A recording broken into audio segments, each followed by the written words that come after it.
안녕하세요. 월드클로즈업 이승원입니다. 올 상반기 가장 중요한 국제 뉴스는 단연 트럼프 대통령이 촉발한 관세 전쟁이 아닐까 싶습니다. 트럼프 대통령이 지난 4월 미국 해방의 날을 선언하면서 상호 관세를 예고했었죠. 전 세계를 향한 무차별 관세 전쟁의 시작이었습니다. 결국 트럼프 행정부는 현지 시각 8월 7일 관세 부과를 시작했고 주요 국가들은 적게는 10%에서 많게는 50%까지 관세를 적용받게 됐습니다. 전문가들은 사실상 자유무역의 시대는 끝났다고 진단하고 있습니다. 과연 관세 전쟁 이후의 세계는 어떻게 될까요? 그 답을 오늘 전문가와 함께 찾아볼까 합니다.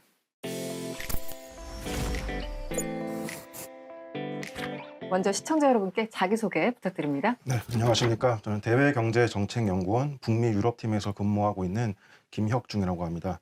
저는 저희 연구원에서 미국의 정책 그리고 경제에 관련된 사항들에 대해서 연구를 하고 있습니다. 오늘 사실 그 박사님을 모신 이유가 이제 관세 전쟁이라는 얘기를 지금 8개월째 듣고 있잖아요, 저희가. 우리 뭐 이제 스무트 원리법부터 해서 뭐 여러 가지 사례들이 있는데 항상 그거로 주변 국가 문제가 됐었고, 그리고 결국은 그걸 철폐하면서 다시 자유무역 그런 분위기로 흘러갔다가 또 다시 가고 왔다 갔다 하는데 잊을만 하면 한 번씩 이렇게 튀어나오는지, 과거 실패했는데 왜 다시 찾는 건지 참 그게 궁금하거든요. 일단 우리 학교에서 교과서에서 배우긴 했는데요. 이 관세가 뭔가요? 관세. 개념부터 좀 설명해 주시면 어떨까요? 예, 일단 관세는 통관 절차에서 이제 매겨지는 세금이다. 이렇게 말씀을 드릴 수 있겠고요. 네. 세관을 통과를 해야 되니까 아무래도 유형물질, 우리가 손으로 만질 수 있는 것들, 네. 그런 상품에 보통 부과가 되고요. 수출보다는 수입에 보통 이제 세금을 매기게 됩니다. 네. 트럼프 2기 행정부는 이제 홍보 효과를 위해서 만약 한국에 관세를 부과하면 한국 기업들이 관세를 부담하는 것이다. 이렇게 말을 하지만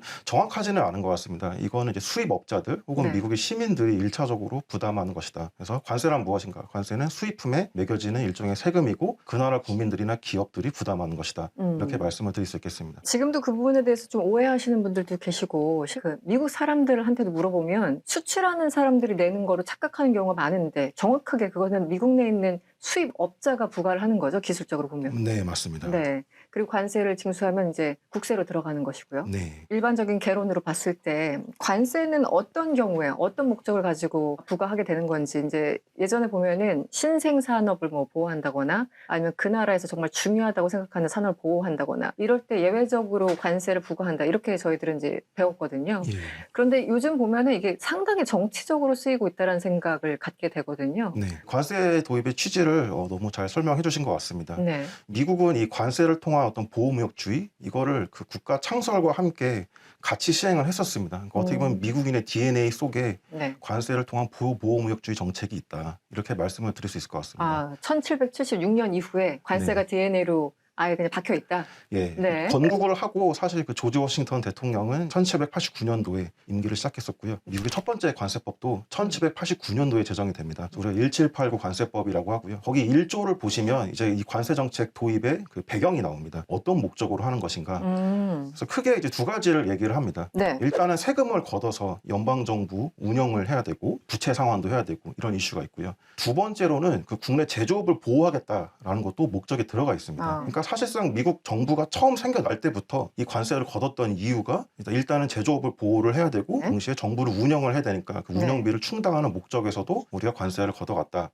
이렇게 말씀을 드릴 수 있을 것 같습니다. 근데 이거는 뭐 200년 전에 있었던 이제 이야기고 네. 물론 지금도 적용은 됩니다. 그렇죠. 지금 논리는 똑같은데요. 지금 트럼프가 얘기하는 게 우리 지금 적자다. 그리고 당연히 우리 제조업 보호해야 된다. 논리는 네. 똑같습니다. 네. 그 기본적인 골격은 이제 똑같고요. 여기서 하나가 조금 더 추가되면 트럼프 2기 행정부를 이해할 때 좀 도움이 될 것 같습니다. 네. 트럼프 2기 행정부는 관세를 통해서 미국이 원하는 바를 상대국한테 얻어내기 위해서 사용을 하고 있다. 여러 가지 사례들이 있는데요. 이번에 이제 그 달러화 패권을 만약에 브릭스 국가들이 좀 도전을 한다 하면 브릭스 국가들한테 뭐 100%의 관세를 부과하겠다, 이런 이야기도 한 적이 이제 있었고요. 그렇죠. 그다음에 양안 문제도 트럼프는 어떻게 해결할까 생각을 해보면 중국이 대만을 침공을 하면 150% 혹은 뭐 200% 관세를 매기겠다. 네. 뭐 이런 이야기를 했었습니다. 미국이 원하는 바를 얻기 위한 아주 좋은 수단이 관세다, 이렇게 생각을 하는 것 같고요. 뭐 이 정도는 그냥 뭐 말로만 하고 그냥 넘어간다고 우리가 그냥 생각을 할 수 있는데, 얼마 전 실행으로 또 한번 옮긴 사건이 있었습니다. 7월 31일 날 행정명령 하나 재밌는 거를 발표를 했었는데 네. 브라질의 전 대통령 보우소나로를 지금 브라질 현 정부가 부당하게 탄압을 하고 기소를 했다까지 하면 사실 그렇게 크게 놀랍지 않은데 네. 여기서 더 나아가지고 이게 미국 시민들의 표현의 자유를 침해하고 있다. 그리고 미국 국가 안보에 이익이 아주 위배되는 사안이다 해서 국가 비상사태를 이제 선포를 하게 됩니다. 그래서 미국의 국가 비상사태법이 있습니다. 네. NEA라고 해서 National Emergency Act를 이용을 해서 네. 비상사태를 선포를 하고 비상사태가 선포가 되면 이제 IEPA라고 하는 법이 있습니다. 네. 국제긴급경제권한법이라는 게 있는데 이걸 통해서 국가 비상사태에는 대통령이 행정부가 이제 개입을 해가지고 대외 거래에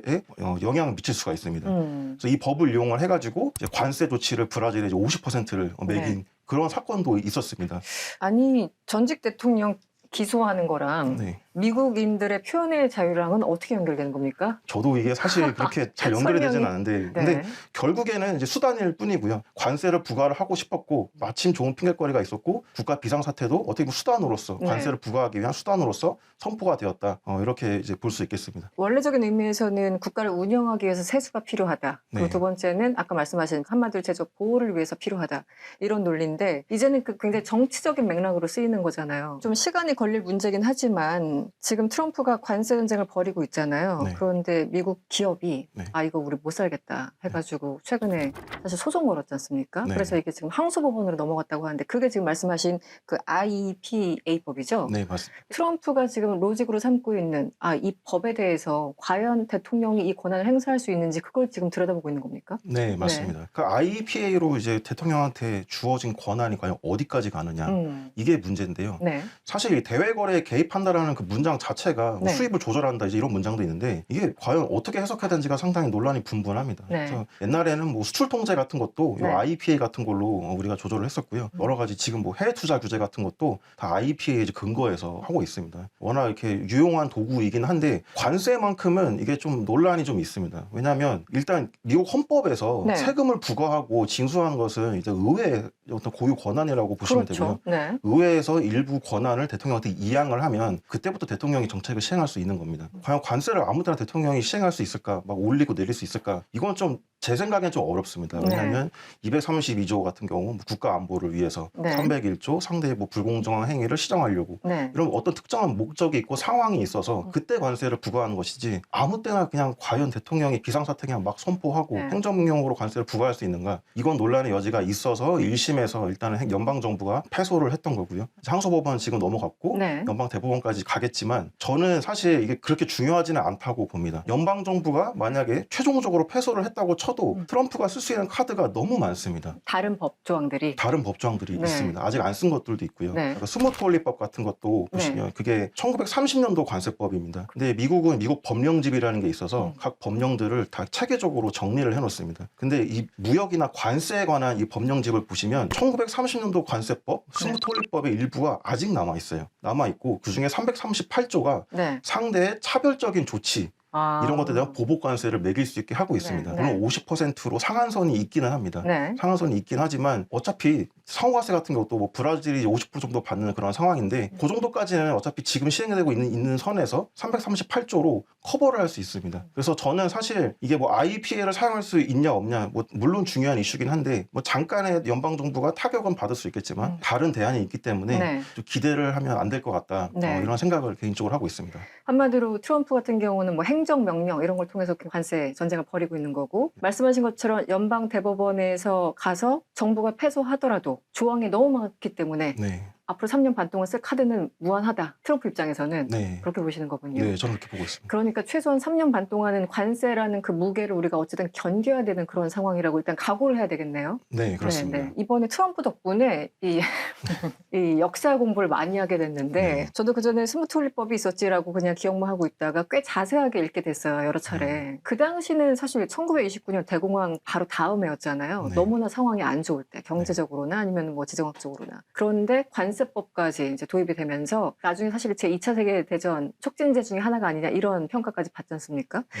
그 당시 스무트 홀리 관세법은 어떤 논리에 의해서 도입이 됐고 그게 어떻게 흘러가는지 다시 한번 좀 설명을 해주시면 어떨까요? 일단 정치적인 이유가 제일 중요한 것 같습니다. 음. 일단 미국은 기본적으로 공화당이 보수당이죠. 공화당 같은 경우는 보호무역주의를 조금 더 찬양하는 네. 그런 당이고요. 이제 역사적으로 민주당은 이제 그 반대 입장에 있었습니다. 네, 그러니까 스무트 홀리법도 공화당이 정권을 잡았을 때 그렇죠. 시행을 했던 이제 그런 법이다. 공화당은 지속적으로 정권만 잡으면 네, 최대한 제조업을 이제 보호하기 위해서 그런 보호무역 조치들을 시행을 했었고 민주당 입장에서는 관세 시행하면 네. 뭐 앤드루 카네기 같은 뭐 철강 트러스트 뭐 이런 사람들만 소수의 사람들만 이득을 보는 거 아니냐 이런 거 부당하다 얘기를 했었고 또 농업을 보호를 해야 된다라는 게 또 민주당의 기본 마인드였습니다. 그래서 민주당 같은 경우는 네. 이제 기본적으로 그 건국 초기부터 20세기 초반까지는 네. 이제 농업을 상당히 중시했던 그렇죠. 그런 당이다 네. 이렇게 생각을 할 수 있겠습니다. 물론 지금은 남부는 공화당, 뭐 북부는 민주당 이런 인식이 있지만 당시에는 이제 정반대였습니다. 그렇죠. 북부는 공화당이 네. 기반을 가지고 있었고 텍사스가 오히려 민주당을 지지하는 이제 네. 그런 주였다. 그래서 사실상 거의 지미 카터 때까지만 해도 이제 그런 경향이 있었습니다. 그러다 보니까 민주당 입장에서는 농업을 진흥을 하려면 네. 우리나라 안에서 많이 생산하고 파는 것도 중요한데 다른 나라에 파는 것도 상당히 중요하기 때문에 이런 거를 하려면 너무 이렇게 관세 전쟁을 촉발시키기보다는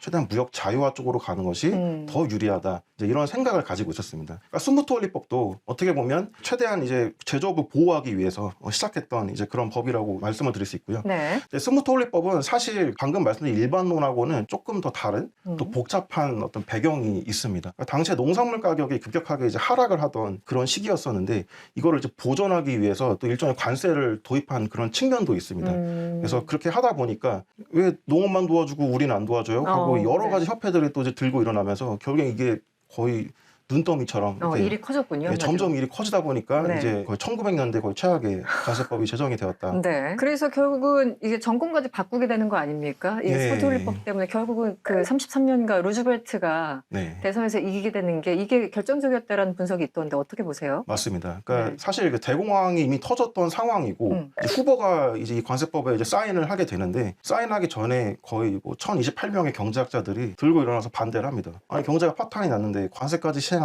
어떡합니까? 그러니까요. 이제 그거를 무시하고 후보 대통령이 일단 서명을 합니다. 서명을 하고 경제는 이제 점점 더 안 좋아지고 미국도 스무트홀리법 그 전후 29년, 33년을 비교해 보면 네. 교역액이 3분의 1 수준으로 와. 거의 뭐 빠그라지는 걸 볼 수 있습니다. 네. 그래서 그런 걸 여러 가지 사태가 이제 결합이 돼서 후보가 이제 재선에 도전을 하지만 말씀 이제 하신 것처럼 32년도에 이제 루즈벨트와의 대선에서 거의 대패를 당하게 되고요. 네. 미국은 대선이랑 이제 그 하원 상원 선거를 또 같이 하게 됩니다. 그렇죠. 근데 하원에서도 거의 더블 스코어 이상으로 대패를 하게 되고요. 상원도 대패를 하게 되면서 그 하원, 상원, 대통령 이 모든 이 부분에서 민주당한테 정권을 넘겨주게 됩니다. 그래서 결국은 스무트홀리 관세법, 나 좋으라고 시행한 이 관세법이 나를 스스로 치는 그냥 부메랑이 된 거잖아요. 네. 전 세계적으로는 60% 이상 전체 교역이 줄었다고 하는데 그게 유럽 등등에서도 같이 맞불 관세 나서 그렇습니까? 맞습니다. 네. 뭐 스페인 같은 경우는 이제 MFN 조치를 이제 철회를 합니다. 그러니까 최국 대우를 미국한테 더 이상 해주지 않겠다. 뭐 이렇게 보시면 되고 이탈리아는 미국산 수입품을 다른 것으로 전환하는 이제 그런 조치도 했었고요. 네. 그다음에 이제 스위스 같은 경우는 미국 제품에 대한 보이콧도 시행을 했었습니다. 가장 이제 뼈가 아팠던 게 당시에 그 미국의 제일 교역국이 캐나다였습니다. 캐나다가 보복 조치를 상당히 이제 강하게 들어가고요. 이것도 미국 교역에 상당한 타격을 주게 됩니다. 그러다 보니까 이게 미국 내 교역만 3분의 1 사이즈로 줄어드는 게 아니고 전 세계 교역 자체도 그렇죠. 3분의 1 사이즈로 이렇게 확 줄어드는 그런 결과가 있었고요. 이제 스무트홀리법 이후에 네. 공식적으로 관세를 올리거나 수입 제한 조치를 했던 국가들을 쭉 조사를 했었는데 대략 한 9개 국가 정도가 미국한테 이런 관세 보복 조치를 했었고요. 네. 상당히 전 세계 교역이나 미국 교역 입장에서 상당한 타격이 되었다 이렇게 말씀을 드릴 수 있겠습니다. 네. 그래서 원하던 관세 수입은 뭐 조금 있었을지 모르겠지만 전반적으로 경제가 완전히 침체되고 정권까지 완전히 넘겨주게 되는 그런 처참한 결과가 네. 결국은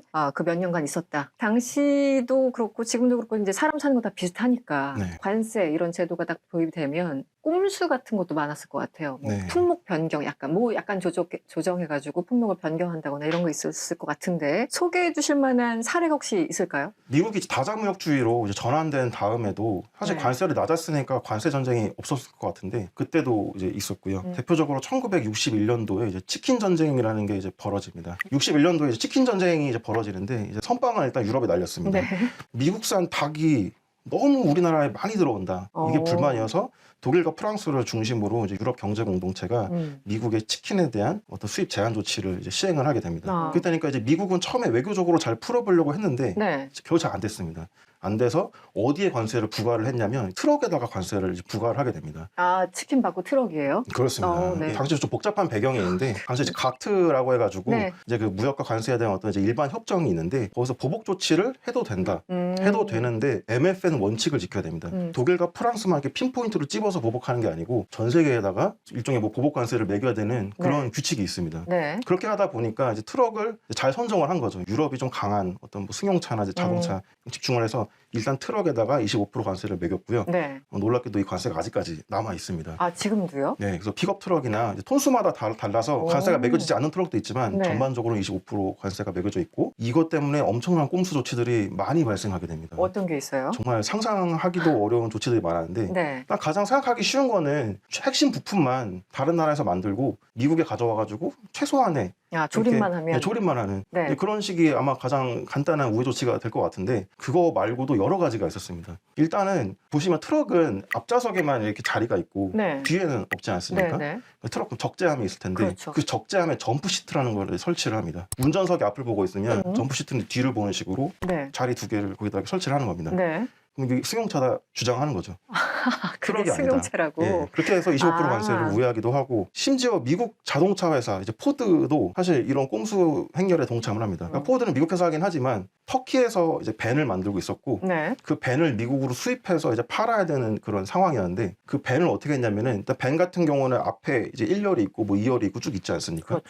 2열에는 창문이 있고 좌석이 있고 안전벨트까지 있었습니다. 이거 벤이다. 일단 우기고 미국으로 들어옵니다. 네. 들어오면 그 2열에 있던 미국에서 오자마자 그 안전벨트, 좌석, 창문을 다 빼버립니다. 다 그래서 없애버려요? 네, 일종의 트럭으로 개조를 하는 거죠. 근데 이거는 너무 해도 너무한다 해가지고 진짜 너무한다. 예, 미국 네. 법무부가 이제 기소를 하고 그래서 아마 그 다음에 이제 포드가 한 4억 불 정도로 정부랑 이제 합의 보고 네. 그냥 벌금 내고 끝났던 끝났어요. 사건까지 있었습니다.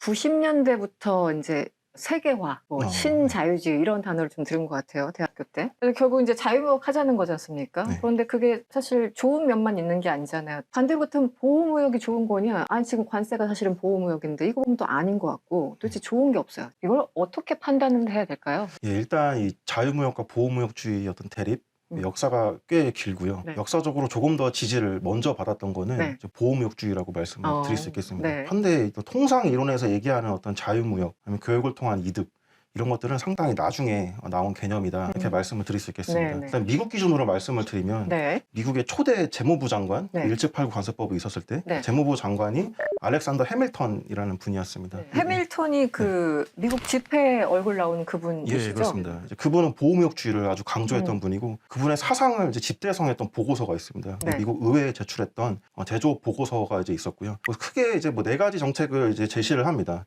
첫 번째로는 이제 관세를 시행을 해야 된다. 시행을 해서 제조업을 보호하자 이런 이야기를 하고요. 두 번째로는 경쟁국이 있으면 경쟁국에 대한 수입 제한 조치가 있어야 된다. 네. 이런 이야기도 합니다. 네. 세 번째로는 어떤 제조업의 핵심 원료가 있으면 원료에 대한 수출을 좀 제한할 필요성이 있다. 그리고 또 네 번째로는 보조금을 통해서 제조업을 장려하자. 이런 네. 이야기들을 했었는데요. 이게 다 지금 미국 정책들과 관련이 있습니다. 네. 첫 번째 그 관세 조치 같은 거는 뭐 얼마나 이게 트럼프 이행 정부에서 중요한지는 말씀드릴 필요가 없을 것 같고요. 네. 수입 제한 조치도 미국 연방 정부 조달 시장을 트럼프 이행 정부가 조금 더 깐깐하게 미국에서 생산된 그 재화에 좀 더 페이버를 주는 방식으로 네. 운영을 하려고 하고 있습니다. 그래서 그런 정책들이 미국 우선주의 무역정책 각서에도 한번 나온 바가 있었고요. 세 번째 핵심 원료 수출을 제한하자 이런 이야기도 어떻게 보면 현대에서 사용되고 있는 수출 통제와도 정신이 좀 맞닿아 있습니다. 원료 수출은 예를 들면 중국 같은 경우는 이제 휘토류를 무기로 삼는 거고, 네. 네, 미국 입장에서는 지금 원료라는 게 지금은 반도체인가요? 이제 반도체 이제 제작에 필요한 EDA 소프트웨어, 그러니까 설계 툴이라고 보시면 네, 되고요. 네. 반도체 장비들 네. 이런 것들이 중국으로 못 가면 중국은 반도체를 만들 수가 없으니까 그렇죠. 효과적인 견제 수단이 될 수 있다. 그런 정책의 또 아이디어가 미국 건국 그냥 시작과 함께 있었다. 이렇게 이제 말씀을 드릴 수 있을 것 무려 같아요. 해밀턴 때부터 해밀턴 때부터 이런 아이디어가 18세기. 예, 다 있었다. 네. 뭐 보조금 주는 이야기도 이제 바이든 때부터 우리가 아주 크게 하고 있지만 트럼프 이행 정부에서도 결국에는 그렇게 많이 폐지가 된 게 없습니다. 물론 IRA 일부 보조금이 폐지가 되긴 했지만 그렇죠. 네. 트럼프는 뭐 조선업이나 원자력 발전 이런 데에는 오히려 금융 지원을 더 강화하려는 그런 행정명령도 발표한 바가 있습니다. 네. 어떻게 보면 보호무역주의는 미국 건국과 함께 계속 살아 숨쉬고 있었고 아직까지도 남아서 네. 계속 정책에 영향을 미치고 있다 이렇게 말씀을 드릴 수 있고요. 그 1791년도에 이제 해밀턴의 의회에 대한 보고서가 이제 제출이 되었었는데 이제 우리 현대 통상 이론의 어떤 아버지라고 할 수 있는 분이 이제 영국에 있었던 리카르도라고 할 수 있겠습니다. 네. 리카르도는 오랜만에 듣네요, 그 이름. 워낙 잘 아시겠지만 네. 뭐 비교 우위를 통해서 네. 서로 잘하는 거 집중하고 그때 교육을 하면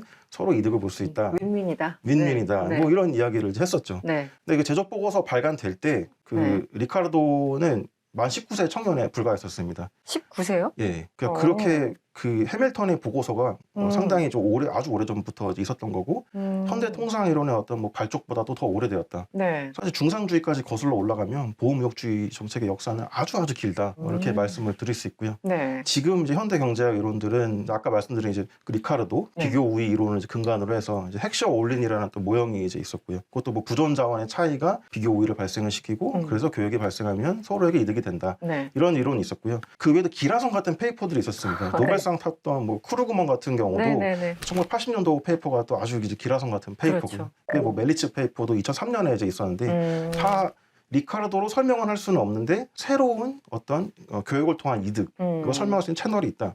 이런 식으로 계속 페이퍼들이 쭉쭉쭉 나오게 됩니다. 네. 멜리츠 2003년 페이퍼 같은 경우는 네. 그 지금까지 발간된 모든 경제학 논문들 중에서 네. 17번째로 가장 사이트가 많이 된 논문입니다. 아, 그러니까 그래요? 그렇게 인용이 많이 됐다라는 거는 우리가 그만큼 참고를 많이 했고 네. 경제학계가 아무래도 자유무역을 조금 더 이렇게 우호적으로 바라보는 네. 그런 전통이 없지 않았다. 이렇게 말씀을 드릴 수 있겠습니다. 근데 그렇다고 해서 뭐 경제학이 항상 뭐 자유무역만 지지했다. 이렇게 보는 것도 조금 어폐가 있습니다. 계속 왔다 갔다 하는 것 같아요. 정도의 차이만 있을 뿐이지. 네, 맞습니다. 그래서 사실 최근 뭐 한 15년 정도에서 네. 가장 그 영향력이 있었던 논문을 하나 뽑는다고 하면 저는 어터 던 헨슨의 2013년 페이퍼를 꼽고 싶어요. 네. 이게 상당히 중요했던 페이퍼인데요. 네. 예, 논문의 내용은 이렇습니다. 이제 차이나 신드롬이라고 해서 네. 중국의 수입 침투가 강화가 되면 미국의 지역별 고용이 어떻게 될까? 결론은 줄어든다라는 거였고요. 중국을 WTO에 가입시켜주고 열심히 해가지고 미국이 많이 이제 중국산 재료들, 물품들을 수입을 했는데 이게 미국 제조업 일자리를 감소시켰다 이렇게 얘기를 네. 하고요. 미국 제조업 일자리 감소의 거의 4분의 1 정도는 수입 경쟁 때문이다.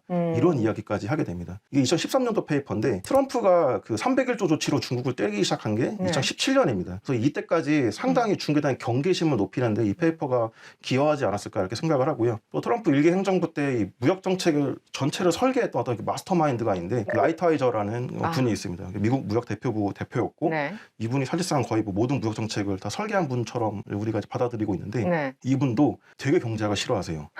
경제학을 싫어한다. 예, 경제학은 현실을 설명할 수 있는 게 별로 없다.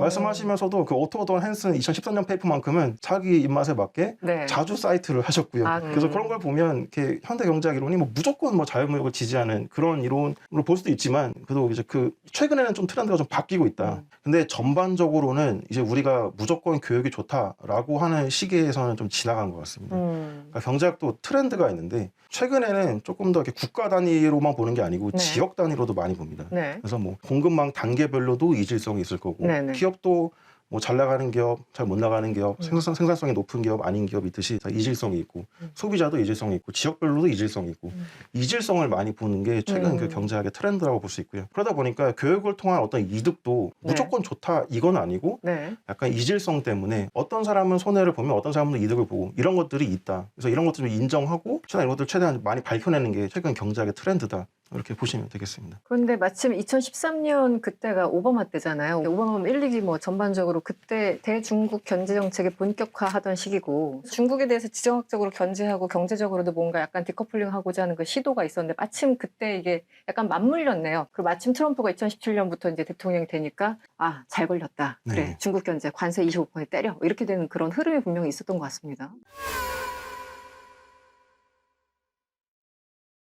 이게 그러니까 결국은 우리는 같이 잘 살면 제일 좋죠. 근데 이게 참 힘들잖아요. 지금 어쨌든 관세 전쟁은 시작이 됐고 박사님 보시기에 각국 이거는 이제 기본 3년 반 간다 플러스 다음 행정부가 뭐 민주당이 되더라도 이게 쉽게 되돌리지는 못할 것이다. 이런 전망도 있거든요. 어떻게 박사님은 동의하시나요? 어떻습니까? 예, 저도 이 큰 흐름이 이렇게 금방 바뀌진 않을 거라고 생각을 합니다. 네. 트럼프 1기 행정부 같은 경우도 네. 이제 여러 가지 뭐 232조, 301조 조치를 취했었는데 네. 바이든 행정부 때 그렇게 관세가 많이 바뀌지 않았습니다. 크게 안 바뀌었어요. 예, 네. 오히려 뭐 301조 뭐 전기차 관세는 100%까지도 올라갔었고요. 그래서 뭐 그런 걸 보면 아마 큰 흐름은 이어질 것 같습니다. 아무래도 이제 기업들 입장에서 이제 국가들 입장에서는 이제 선택을 해야 될 것 같습니다. 이게 우리가 미국에 최대한 이제 공장을 많이 지어가지고 네. 관세를 우회하는 이제 방법이 있을 수도 있고요. 네. 근데 이런 것도 이제 장단이 있기 때문에 한번 좀 따져봐야 되는 문제가 있겠습니다. 일단 우리가 미국 시장을 제대로 살수할 수 있으면 미국에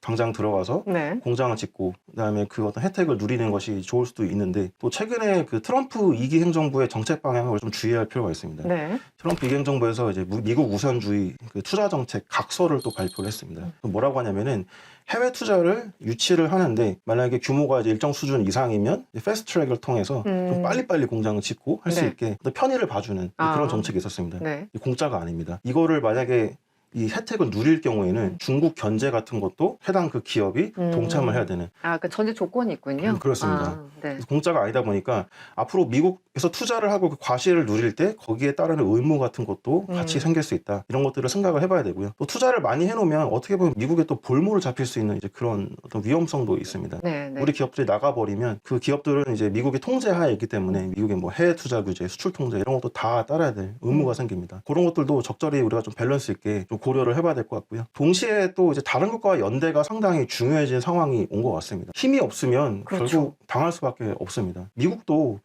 뭐 지금과 같은 세계 패권 국가가 아니었습니다. 처음에 건국될 때는 뭐 잘 아시겠지만 네. 이제 뭐 영국한테도 쥐어 터지고 프랑스한테도 쥐어 터지고 네.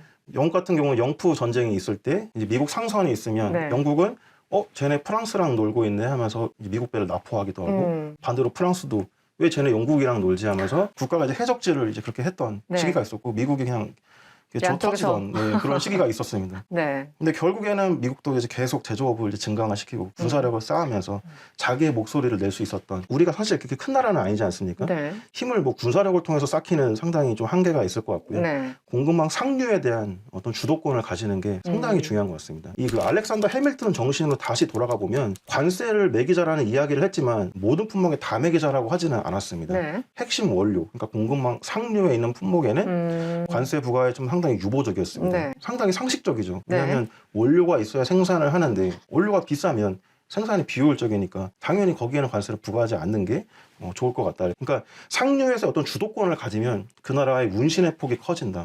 이렇게 말씀을 드릴 수 있을 것 같습니다. 수출 통제 같은 것도 2차 제재 같은 걸 이제 많이 하게 되는데 네. 뭐냐면 미국산 기술과 소프트웨어를 쓰면 특정 품목에 대해서 네. 우리가 미국 기업이 아닌데도 네. 미국 BIS한테 허락을 받고 팔아야 됩니다. 그래서 그런 문제가 있다 보니까 상류의 어떤 기술 주도권 이런 게 없는 나라가 얼마나 서러운지 네. 이 상황을 상당히 잘 보여주고 있습니다. 네. 그래서 상류 기술에 대한 어떤 투자 같은 게 상당히 중요하다 이렇게 말씀을 드릴 수 있고 우리가 8월 1일까지 일단 트럼프가 협상하러 달려와라 이랬던 상황이기 때문에 또 협상 과정에는 사실 그 협상에 참가한 국가들끼리 소통도 조금 제한되는 측면이 그렇죠. 있습니다. 그래서 우리가 뭐 너무 적극적으로 뭐 누구랑 친구하자 이렇게 하기엔 좀 어려웠던 상황이고 네. 앞으로를 잘 지켜봐야 될 것 같습니다. 최근에 뉴욕타임즈도 그런 보도를 했어요. 앞으로 이제 뭐 민주당 정부로 정권 교체가 되더라도 이거는 왜냐면 어쨌든 관세 수입이 있으니까 약간 에딕션 같은 거다, 중독과 같은 거다. 그래서 미래에 어떤 대통령이 와도 이거를 다시 지금 WTO 체제로 복귀시키기는 힘들 것이다라는 굉장히 글루미한 전망을 내놓긴 하더라고요. 그럼 이제 자유무역이고 뭐 WTO고 다 끝난 겁니까? 어떻게 되는 거예요? 저도 WTO 기능이 지금 상당히 제한되어 있다. 이런 분석에 동의하고요. 네. 어쩔 수가 없습니다. 상소기구가 있어야 그렇죠. 판결이 있고 뭐 분쟁이 있고 누가 항소를 하면 그걸 판결을 해줄 텐데 상소기구가 지금 뭐 미국의 어떤 뭐 베토 때문에 네. 뭐 운영이 안 되고 있는 그런 상황입니다. 그래서 2020년부터는 뭐 사실상 거의 죽어 있는 상태고요. 네. 그럼 이제 미국이 풀어줘야 되는데 네. 미국이 풀어줄 유인이 없을 것 같아요. 당장 풀어주면 가장 많이 지탄을 받고 소송에 시달릴 나라가 누가 봐도 미국일 것 같습니다. 미국은 어떤 새로운 WTO를 대체하거나 네. 큰 개혁 없이는 이제 그냥 풀어줄 것 같지는 않고요. 트럼프 일기 때 그 라이트하이저 같은 네네. 경우도 자기 저서 그 No Trade is Free라는 그 네. 책에서 WTO에 대한 질타를 상당히 많이 했었습니다. 평소에도 많이 하시지만 네네. WTO가 뭐 중국에 조금 더 뭐 페이버를 주는 것 같다. 뭐 중국의 뭐 지적 재산권 침해부터 여러 문제가 있는데 WTO가 그걸 해결도 못 해주고 네. 방만하게 운영이 돼서 판결도 시간이 뭐 너무 오래 걸리고 미국이 신축적으로 무역 정책을 하고 싶은데 WTO가 막고 불만이 엄청 많습니다. 네. 그래서 WTO가 그냥 갑자기 다시 잘 작동하는 뭐 이런 상황은 좀 기대하기 어려울 것 같고 네.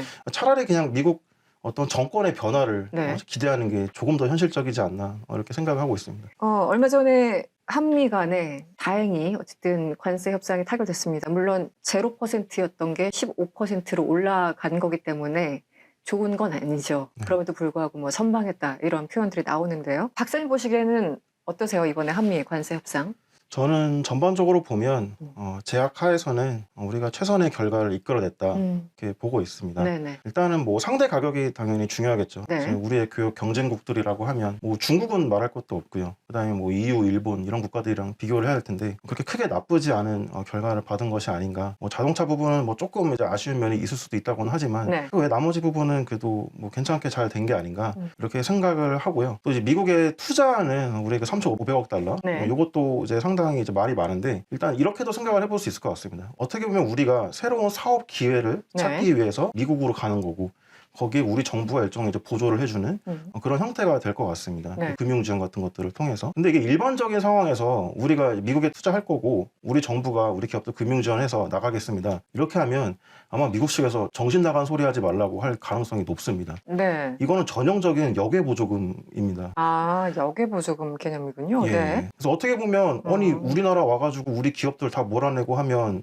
안 되는 거 아니냐. 네. 뭐 이렇게도 이야기를 할 수 있는 그런 문제일 것 같습니다. 평소에는 어떤 산업협력을 미국과 한다라고 하면 상당히 제한되어 있을 가능성이 높은데 이번 관세 협상을 계기로 우린 미국에서 새로운 뭐 조선업이나 뭐 원자력 그리고 뭐 자동차 여러 분야들에서 새로운 어떤 사업 기회를 일단 찾는 그런 계기가 될 수 있다. 이렇게도 지금 생각을 하고 있고요. 또 미국은 지금 최대한 이제 장벽을 치고 있습니다. 이제 관세 장벽뿐만이 아니고 우리의 최대 어떤 경쟁자라고 할 수 있는 중국에 대한 장벽도 네. 상당히 많이 치고 있는 상황에서 미국에서 발생하는 새로운 수요에 네. 대응할 수 있는 그런 기회를 찾았다. 네. 이렇게도 해석을 할 수 있을 것 같습니다. 네. 사실 이번 협상을 두고 제 개인적으로는 어쨌든 15%라는 이걸 어떻게 감당할까라는 생각 하나.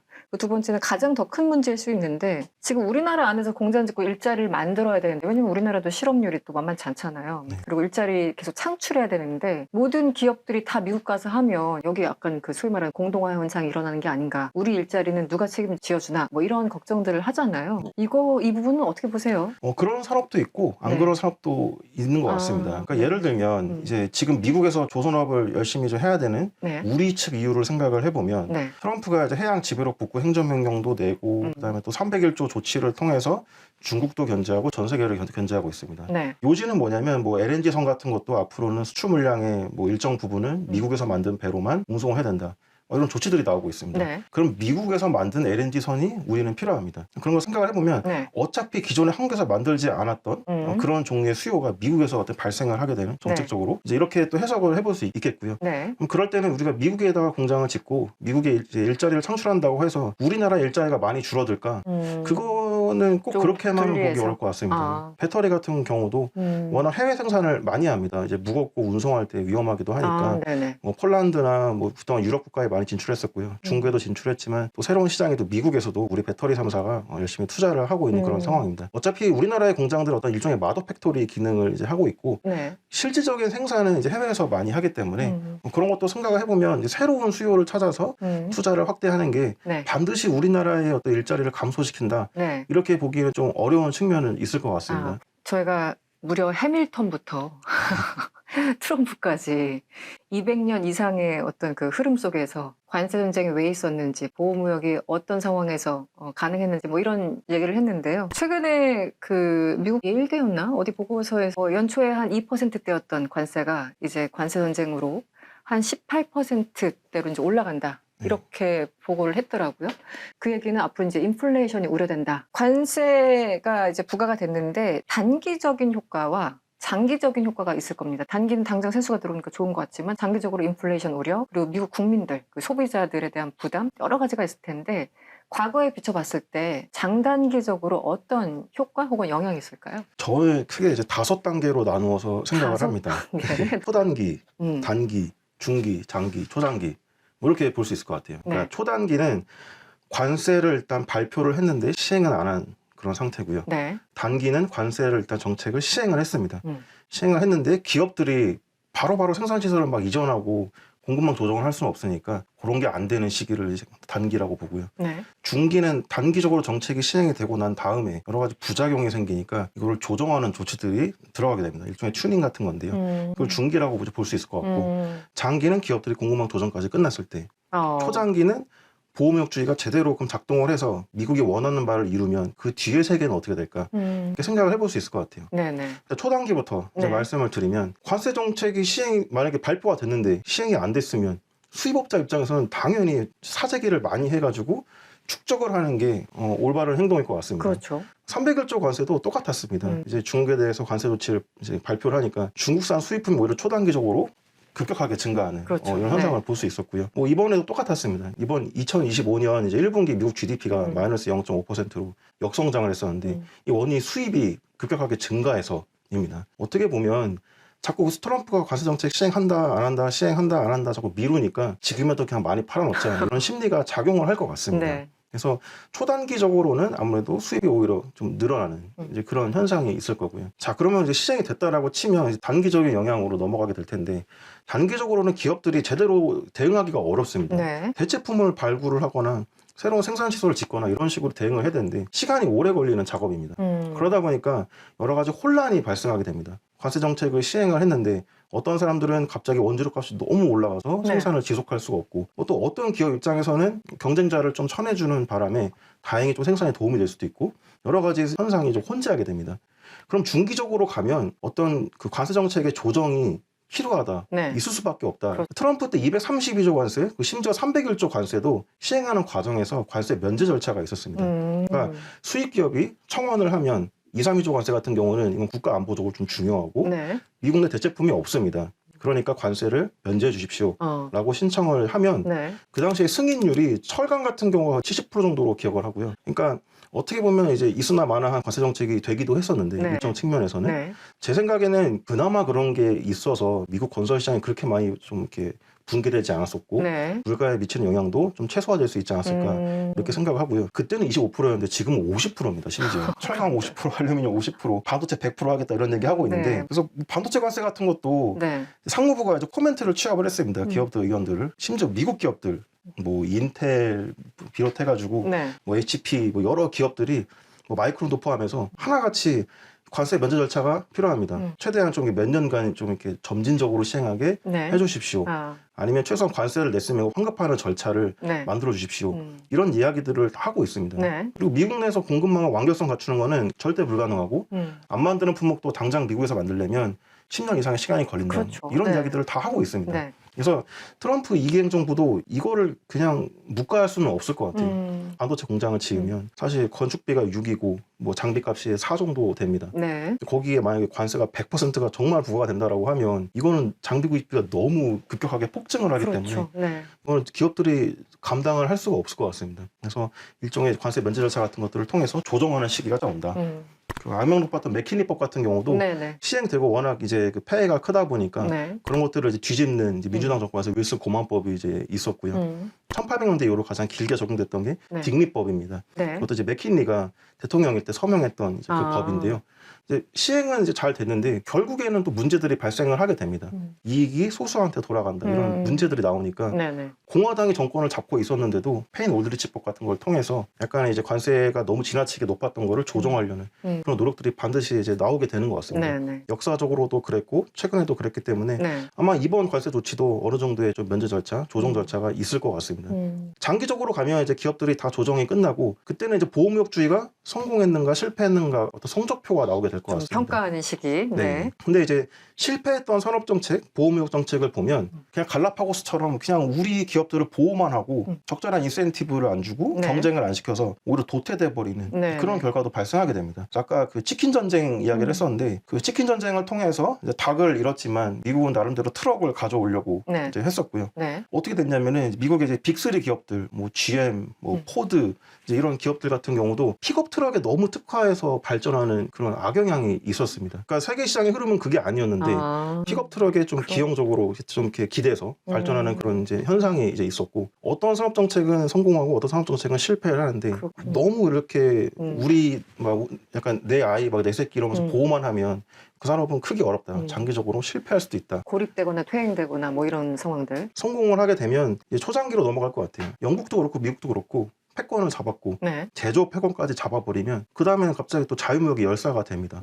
그러니까 34년도에 그렇죠. 그 RTA라고 해서 이제 네. 상호관세법이 제정이 됐는데 그때도 미국이 이제 세계 2차 대전 쭉쭉쭉 거치면서 제조업 이제 패권 국가가 되었고 그때부터는 이제 오히려 시장 개방을 하자고 나서는 그렇죠. 그런 국가를 변모하게 됩니다. 네. 그래서 트럼프의 의도가 만약에 정말 잘 시행이 된다라고 하고 여러 가지 이제 뭐 EU 일부 한국 기업들이 잘 투자해가지고 제조의 여력이 되살아나면 그때는 오히려 다시 자유무역하자고 돌아오는 이제 그런 현상도 벌어질 수 있을 것 같은데요. 미국은 건국하고 나서 최소한 뭐 150년 이상은 이제 그런 과정이 필요했었고 네. 과연 이번 정책은 얼마나 이렇게 빨리 미국 제조여력 회복에 도움을 줄지 좀 네. 지켜봐야 되는 문제인 것 같습니다. 결국은 그거네요. 연준 의장이 우려하는 것처럼 지금 뭐 불확실성이 여전하다. 그리고 특히 인플레이션이 우려된다 이런 거잖아요. 그래서 결국은 올해 연말 혹은 내년 초까지 인플레이션 그 추이를 보면서 이 관세 전쟁에 있어서 약간 그 예외 조항을 좀 적용할 것인가 이런 것들이 좀 많이 달라지겠네요. 네. 소위 말하는 조정 네. 기간이 분명히 있겠네요. 그게 딱 연동될 것 같다는 느낌도 들거든요. 인플레이션과 어떻게 보세요? 그 연관관계는? 예, 이게 이제 소비자한테 이제 연결되는 인플레이션이 있겠고요. 그러니까 그 파월 의장이 주목하는 거는 뭐 PC, 네네. 뭐 CPI 이런 것들, 네. 소비자한테 연동되는 인플레이션이고요. 생산자한테 전가되는 인플레이션도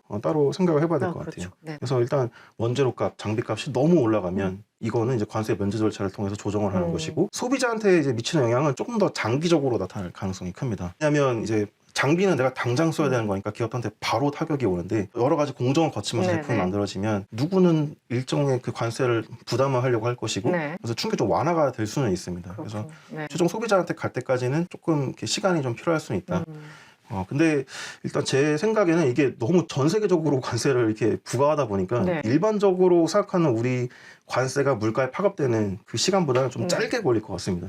대체품을 발굴을 해야 되는데 대체품 발굴할 구석이 별로 없어요. 네. 전 세계적으로 거의 부과되었기 때문에 그렇죠. 2025년 1분기에는 사재기를 워낙 많이 해서 네네. 지금은 그걸로 버틸 수 있지만 그렇죠. 네. 아마 이제 올해 3분기 빠르면 3분기부터는 이게 이제 물가 영향에 이제 바로 나타날 가능성이 좀 높을 것 같습니다. 네. 뭐 월마트나 이런 데서 뭐 당장 가격 올린다고 하니까 이 소비자들이 난리가 났었잖아요. 네. 어쨌든 지금 여러 가지 흐름상 그 인플레이션, 소비자들이 체감하는 그 인플레이션은 생각보다 빨리 올지도 모르겠다. 이렇게 네. 생각을 하시는 거군요. 네. 자유무역도 문제인 것 같고 보호무역도 문제인 것 같고 앞으로 펼쳐질 세상은 또 어떤 그 질서로 갈 것인가. 앞으로는 어떤 체제로 좀 수렴될까요? 네. 사실 관세라는 게 일정 수준 이상부터는 의미가 없는 것 같습니다. 왜냐하면 100% 맞으나 200% 맞으나 그러네요. 300% 맞으나 어차피 100%부터 난 수입 안 할 건데 그러니까 관세 정책의 한계가 찾아오는 시기가 있을 것 같습니다. 트럼프가 관세 부과하겠다고 하면 더 이상 이제 I don't care 하고 빠지는 국가들이 생길 것 같습니다. 네네. 다른 방식으로 장벽을 세워야 될 필요성이